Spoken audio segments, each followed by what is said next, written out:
আসসালামু আলাইকুম রহমতুল্লাহ। প্রিয় শিক্ষার্থী বন্ধুরা, ইজি অ্যাকাউন্টিং এর আজকের ক্লাসে তোমাদের স্বাগতম। আজকে আমরা বাংলাদেশের কর ব্যবস্থা, একক ব্যক্তির কর নির্ণয়, এই চ্যাপ্টারের উপর ক্লাস নাম্বার 2 নিয়ে আসলাম, অর্থাৎ আমরা 2 নাম্বার ক্লাস নিব এই চ্যাপ্টারের উপর। এর আগের ক্লাসে আমরা একটা ম্যাথ সমাধান করে দেখিয়েছি, এর ধারাবাহিকতায় আজকে আমরা আরেকটা ম্যাথ সমাধান করে দেখাবো। এখানে বলা আছে, জনাব ফজলুল হক একজন যুদ্ধাহত মুক্তিযোদ্ধা। তিনি কোম্পানিতে 20,000 টাকা মাসিক বেতনে চাকরি করতেন। 2022 সালের 31শে মার্চ তারিখে তার চাকরি হতে অব্যাহতি দেওয়া হয় এবং ক্ষতিপূরণ বাবদ 3 লক্ষ টাকা প্রদান করেন। তিনি অনুমোদিত ভবিষ্যৎ তহবিলে 1,50,000 টাকা পান এবং নিয়োগকর্তা তাকে ভাড়ার ইয়াতে বাসস্থান দিয়েছেন, যার মাসিক 100 টাকা কর্তন করেন। এছাড়াও যাতায়াত ভাতা বাবদ মাসে 3,000 টাকা পেতেন। জনাব ফজলুল হকের খুলনা শহরে একটি বাড়ি আছে, যার অর্ধেক মাসে 2500 টাকায় ভাড়া দেওয়া হয়েছে। বাড়ির অন্য অর্ধেকে তার মেয়ে ডাক্তারি কাজে ব্যবহার করে। বাড়িটি সিটি কর্পোরেশনের কর 6,000 টাকা এবং ভূমি কর দেন 2,000 টাকা। এছাড়া তার অন্যান্য আয় নিম্নরূপ: পাবলিক লিমিটেড কোম্পানির লভ্যাংশ হচ্ছে 32,400 টাকা, অংশীদারি কারবার হতে আয় করেছে 30,000 টাকা, আর মেয়াদ ফুর্তিতে জীবন বীমার অর্থ পাইছে 2 লক্ষ টাকা। তো এছাড়া আরও অন্যান্য আছে: পাবলিক লিমিটেড কোম্পানির লভ্যাংশ 32,400 টাকা, অংশীদারি কারবার হতে আয় 30,000 টাকা, মেয়াদ ফুর্তিতে জীবন বীমা প্রাপ্তি 2 লাখ টাকা। সংশ্লিষ্ট বর্ষে তার বিনিয়োগ ও ব্যয়সমূহ নিচে দেওয়া আছে। এখানে একটা কর অব্যাহতি প্রাপ্ত আয়, সেটা হচ্ছে আমাদের প্রধানমন্ত্রীর ত্রাণ তহবিল এবং সরকারি জাকাত তহবিল। সরকারি জাকাত তহবিল হচ্ছে বিনিয়োগ ভাতা কর রেয়াতযোগ্য আয়, আর প্রধানমন্ত্রীর ত্রাণ তহবিল হচ্ছে কর অব্যাহতি প্রাপ্ত আয়। এবং জনাব ফজলুল হকের কর দায় নির্ণয় করো। তো চলো আমরা এখন ফজলুল হকের কর দায় নির্ণয় করে আসি। এখন কর দায় নির্ণয় করতে এখানে কয়েকটা জিনিস আমাদের নোটিস করতে হবে। সেটা হচ্ছে, সে 2022 সালের 31শে মার্চে চাকরি ছেড়ে দিয়েছেন বা চাকরি থেকে বাদ হয়ে গেছে। প্রতি মাসে বেতন পাইতো 20,000 টাকা। তাহলে এখন 21 সালের জুলাই মাস থেকে যেহেতু আমাদের আয়বর্ষ শুরু, তাহলে July, August, September, October, November, December, January, February, March, অর্থাৎ সে কাজ করেছে 9 মাস।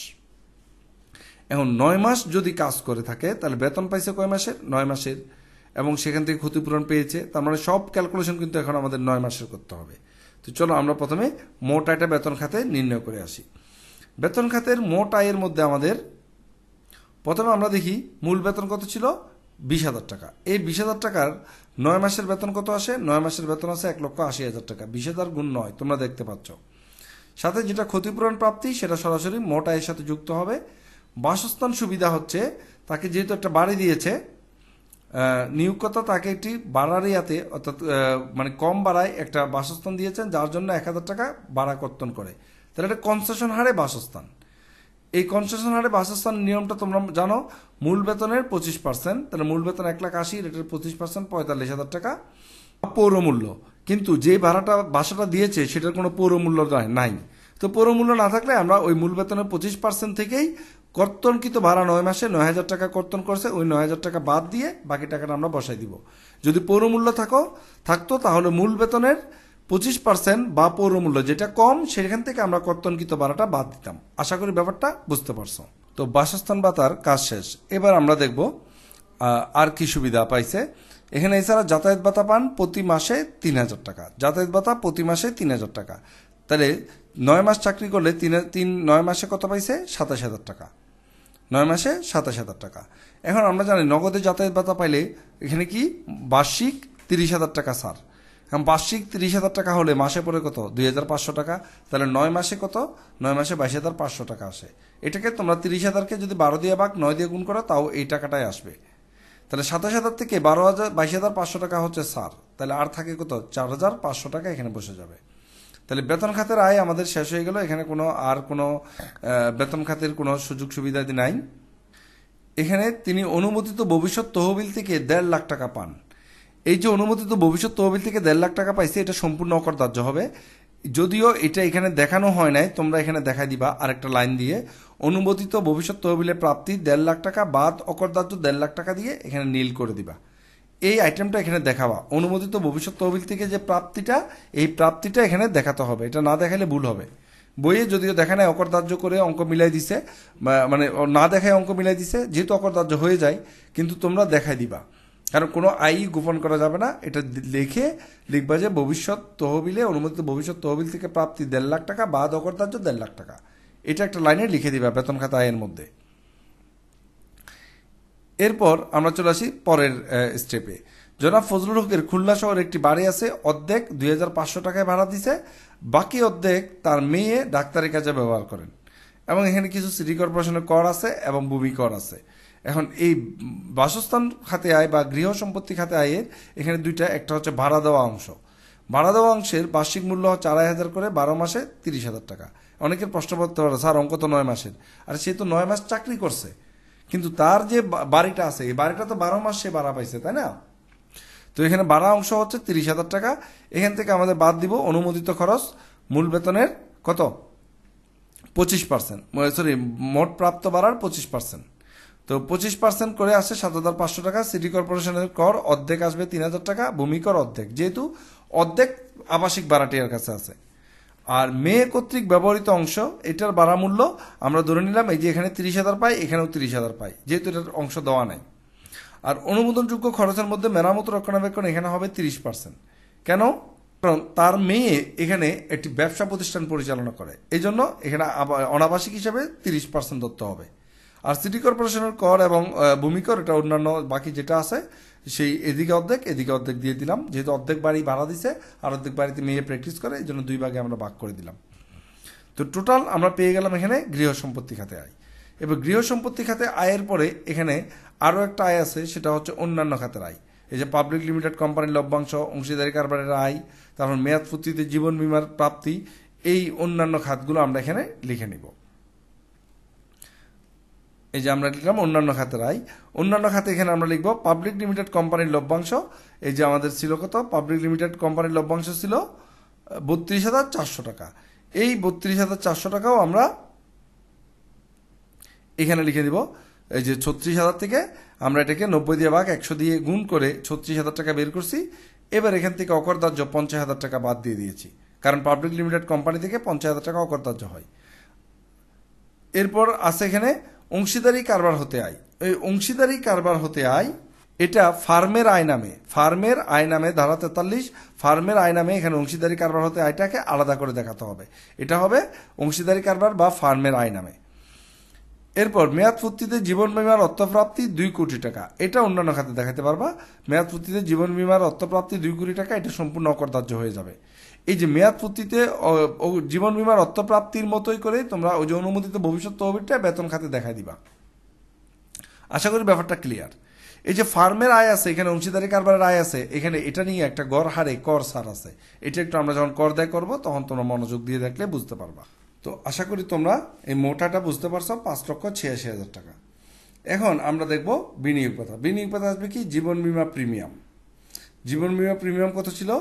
তার জীবন বীমা প্রিমিয়াম ছিল 6,000 টাকা। যেহেতু এখানে পলিসি মূল্য নাই, পলিসি মূল্যের 10% কম্পেয়ার করতে হতো আমাদের। পলিসি মূল্যের 10% বা জীবন বীমা প্রিমিয়ামের যে প্রদত্ত টাকা, দুইটার মধ্যে যেটা কম সেটা আসে। তো এখানে পলিসি মূল্য নাই, এই জন্য জীবন বীমা প্রিমিয়াম পুরো 6,000 টাকা আমরা দেখাইছি। সরকারি জাকাত তহবিলে দান ছিল একটা, এই যে সরকারি জাকাত তহবিলে দান, সেটা বিনিয়োগ পাতায় আসবে। সাংসারিক খরচ কোথাও আসে না। আর প্রধানমন্ত্রী ত্রাণ তহবিলে দান, সেটা হচ্ছে আমাদের কর অব্যাহতি প্রাপ্ত আয়, এটা বিনিয়োগ পাতায় আসবে না। তাহলে এখানে আমাদের টোটাল দুইটা বিনিয়োগ আছে, প্রকৃত বিনিয়োগ 11,000 টাকা। এখান থেকে আমরা বাদ দিব কি, 44(4) ধারা অনুযায়ী হ্রাসকৃত হারে করযোগ্য আয় এবং কর অব্যাহতি প্রাপ্ত আয় এবং আমাদের 82(c) ধারা অনুযায়ী অর্জিত আয়। তো আমরা দেখতে পাচ্ছি এখানে শুধুমাত্র প্রধানমন্ত্রী ত্রাণ তহবিলে দান অর্থাৎ কর অব্যাহতি প্রাপ্ত আয় আছে। আমাদের কোনো লটারি পুরস্কার, শব্দ খেলা, তাস খেলা, জুয়া খেলার পুরস্কার অর্থাৎ 82(c) এর কোনো আয় নেই, আবার হ্রাসকৃত হারে কোনো আয়ও এখানে নাই। এখন শুধুমাত্র আমাদের আছে কি, অব্যাহতি প্রাপ্ত আয় 10,000 টাকা। এই 10,000 টাকা বাদ দিয়ে 20% করলে আসে 1,15,200 টাকা। আর সর্বোচ্চ সীমা কত, 1 কোটি টাকা। এই তিনটার মধ্যে কম কত, 11,000 টাকা। এই জন্য অনুমোদনযোগ্য বিনিয়োগ হচ্ছে 11,000 টাকা। তো আশা করি বিনিয়োগ পাতাটা বুঝতে পারছো। এবার আমরা চলে যাব কর দায় নির্ণয়ে। কর দায় আমাদের করযোগ্য আয় একটু আগে বের করছি 5,86,000 টাকা। এখান থেকে ত্রাণ তহবিলে দান 10,000 টাকা বাদ দিবা, বাদ দিয়ে থাকে 5,76,000 টাকা। এই 5,76,000 টাকার উপর আমরা এখন ট্যাক্স ধরব। তো প্রথম 4,75,000 টাকার উপর 0%, এখন কথা হচ্ছে 4,75,000 কেন? আমরা তো জানি এখানে 3 লাখ টাকা। আমাদের করদাতা যুদ্ধাহত মুক্তিযোদ্ধা, যদি যুদ্ধাহত মুক্তিযোদ্ধা হয় তাহলে 4,75,000 টাকার উপর 0% ধরবা। এগুলো আমরা প্রথম আমাদের যে ক্লাসটা ছিল করদায়ের, সেখানে আমরা আলোচনা করেছি। তাই 4,75,000 টাকার উপর 0% ধরলে আমাদের আর আয় থাকে কত? আর আয় থাকে হচ্ছে 1,01,000 টাকা। এবার পরবর্তী 1 লাখ টাকার উপর 5%, তাহলে 5,000 টাকা আসে। আর থাকে কত? মাত্র 1,000 টাকা। এই 1,000 টাকার উপর 10% ট্যাক্স ধরলে 5,100 টাকা আসে। এখন 5,100 টাকা যদি আসে, আমাদের এই কর রেয়াত বাদ দিতে হবে। এখন কর রেয়াত বাদ দিলে থাকে কত? 1,650 টাকা। কর রেয়াত যদি 1,650 বাদ দেই, এই যে 5,000 টাকা থেকে যদি আমরা 1,650 বাদ দেই, তাহলে আমাদের এখানে আর কিন্তু বেশি টাকা থাকে না। অর্থাৎ 5,100 থেকে 1,650 বাদ দিলে আমাদের থাকে 3,450 টাকা। 3,450 টাকা আমাদের থাকে। এখন এই 3,450 টাকা তো এখানে রাখা যাবে না। এখানে মিনিমাম আমাদের রাখতে হবে হয় 3,000, নয় 4,000, নয় 5,000। এটাকে বলা হয় ন্যূনতম কর। এখন ন্যূনতম করের কনসেপ্টটা কি? এটা হচ্ছে যদি করদাতা ঢাকা চট্টগ্রাম সিটি কর্পোরেশনে থাকে, তাকে মিনিমাম 5,000 টাকা ট্যাক্স দিতে হবে। তাহলে এখন তাকে দিতে হচ্ছে কত? 5,000 টাকা।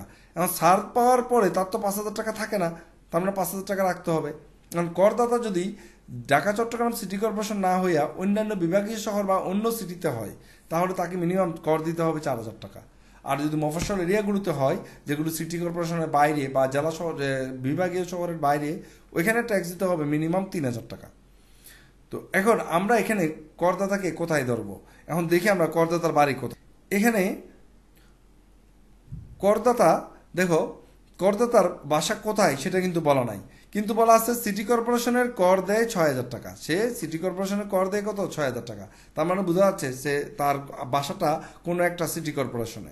এখানে বলা আছে আবার খুলনা শহরে, তার মানে খুলনা সিটি কর্পোরেশনে। তো যেহেতু খুলনা সিটি কর্পোরেশনে, সেটা ঢাকা চট্টগ্রাম সিটি কর্পোরেশনের বাইরে, তাকে ন্যূনতম কর দিতে হবে 4,000 টাকা। আমরা এখানে 4,000 টাকা রাখার জন্য 1,650 টাকা বাদ না দিয়ে এই 4,000 টাকা থেকে আমরা 5,100 কম্পেয়ার করলে 1,100 টাকা কর ছাড়টা পেয়ে যাব, কর রেয়াত পাবো 1,100 টাকা।